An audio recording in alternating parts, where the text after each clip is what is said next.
নমস্কার, আমি ডক্টর অভিক ঘোষ। আজকে আমাদের বিষয়ে আবারও সাইটিকা পেইন। আমার কাছে পেশেন্ট এসেছিলেন 2019 সালে, 2020 সালে পেশেন্টকে ছেড়ে দিই। সাইটিকা পেইন নিয়ে এসেছিলেন, লেফট সাইডের sciatica pain with numbness of the feet. পাটা অসাড় হয়ে যাচ্ছিল, তাই তো? পা এতটাই অসাড় হয়ে যাচ্ছিল, সে হাঁটতে পারছিলেন না এবং একটুখানি হাঁটলেই তাকে বসে পড়তে হতো, রেস্ট নিতে হতো, আবার সে 20 পা হাঁটতে পারতো। এরকম ভাবে পেশেন্ট যখন আমার কাছে আসে 2019 সালে, তখন আমরা সেভাবে পাই পেশেন্টকে এবং আমরা কিছু ট্রিটমেন্ট করি। ট্রিটমেন্টের পরে পেশেন্ট ভালো হয়ে যায়, পেশেন্টের আর কোনো সমস্যা থাকে না, পেশেন্ট নর্মাল লাইফে ফিরে যায়। পেশেন্ট আজকে আবার ফেরত এসছে একটু অন্য কারণের জন্য। আমরা এবার শুনে নেবো যে পেশেন্ট যখন এসছিলেন তখন কি কষ্ট পেয়ে এসছিলেন, তাতে উনি কিভাবে রিলিফ পেলেন।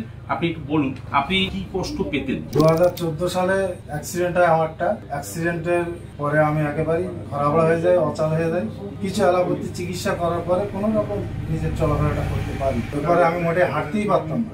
তারপর 2019 সালে আমি ডাক্তার অভিক ঘোষের কাছে আপনি আমার কাছে এসেছিলেন, কিন্তু 2014 থেকে 2019 পর্যন্ত আপনি কি কাজ করতে পারতেন, কি পারতেন না? আপনার রেস্ট্রিকশন কি এসে গেছিল? 2019 সাল পর্যন্ত আমি কোনো কাজই করতে পারতাম না, বসেই থাকতাম বাড়িতে। বসে থাকা ছাড়া আমার কোনো কাজ ছিল না। তারপরে আমি কাজ করলে কি কষ্ট হতো? আপনার চলতে গেলে কি কষ্ট হতো শুনি। আমি চলতে গেলে 2-10 পা হাঁটলেই আমার সেখানে ধুলো থাক বা কাদা থাক দেখা দেখি ছিল না, আমাকে বসে পড়তে হতো। কোথা দিয়ে কষ্টটা হতো? উঠে দাঁড়ান একটু।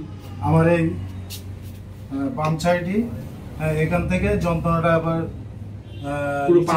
পা পর্যন্ত নেমে যেত এবং আস্তে আস্তে 2-10 পা হাঁটলেই আমার আস্তে আস্তে 2 পাই অসাড় হয়ে যেত, একেবারেই অসাড় হয়ে যেত। আমি আর চলতেই পারতাম না। আপনি এর মধ্যে ট্রিটমেন্ট কি করেছিলেন? এবার তো ট্রিটমেন্ট আমি অ্যালোপ্যাথি ট্রিটমেন্ট করেছিলাম এর আগে। তারপরে এখানে আসার পরে আমার কাছে আসা, আপনার রোগ হওয়ার মধ্যে তো 5 বছরের ডিফারেন্স, 5-6 বছর। হ্যাঁ, এখানে ওই 5-6 বছর আমি কোনো রকম বাড়িতেই মানে ওই ওষুধ খাওয়া ছাড়া কোনো কাজ ছিল না। হসপিটালে গেছিলেন? হ্যাঁ, হসপিটালে গেছি। ট্র্যাকশন নিয়েছিলেন? হ্যাঁ, এক্সরে তো হয়েছিল। এক্সরেতে L2, L3, L4, L5 এই 4টে সেগমেন্টেই আপনার প্রবলেম ছিল, এক্সরেতে দেখাচ্ছিল। এতে ট্র্যাকশন নিয়েছি বা আমার বেল্ট ব্যবহার করেছি, কিছুই কোনো কাজ হয়নি। না, কাজ তখনকার মতো হয়েছিল, কিন্তু কাজটা পুরোপুরি কমপ্লিট হচ্ছিল না। সেটা আমার উদ্দেশ্য, সে কাজ হচ্ছিল না। আমার কাছে আসার পরে আপনি কিভাবে রিলিফ পাচ্ছিলেন বা পেয়েছেন, বা তারপর সেটা? এখানে আসার পরে আমার 3 মাস কন্টিনিউ চিকিৎসা করার পরে তারপর আস্তে আস্তে আমি ভালো সুস্থতা দেখি, আমি হেঁটে চলতে পারি। এরপরে 6 মাস চিকিৎসা করার পর আমি ট্রায়াল দিই। আমি ঝুড়িতে মাটি কেটে ঝুড়ি বয়েছি বা চাষের বিভিন্ন কাজও করেছি। তাই? হ্যাঁ।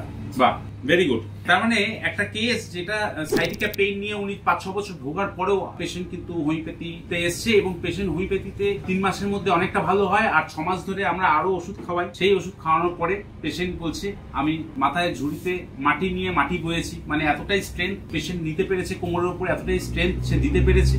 তাই এইভাবে আমরা যে ওষুধ ব্যবহার করেছিলাম এখানে, সেটা হলো রাস্টাক্স 1M। আরো একটি ওষুধ ব্যবহার হয়েছে এখানে অন্যান্য সময়, সেটা হচ্ছে অস্টিকাম 1M। মোটামুটি এই দুটো ওষুধে পেশেন্টকে কিন্তু অনেকটা ভালো করে ফেলেছে এবং পেশেন্ট নর্মাল লাইফে ফিরে এসেছে। একটু ব্যথা হয় এখনো, একটু ব্যথা থেকেই যায়, সুতরাং পুরোপুরি তো ঠিক হওয়া সম্ভব নয়। কিন্তু লাস্ট 3 বছরের হিসেবে পেশেন্ট যেহেতু ভালো আছে, আমরা বলবো পেশেন্ট যথেষ্ট ঠিক আছে। এই ছিল আমাদের একটা সাইটিকা পেইন অলমোস্ট কিওরের কেস। সাইটিকা পেইন হোমিওপ্যাথিতে ভালো হয়, এটাই আমার জানানো ছিল। নমস্কার, ভালো থাকবেন।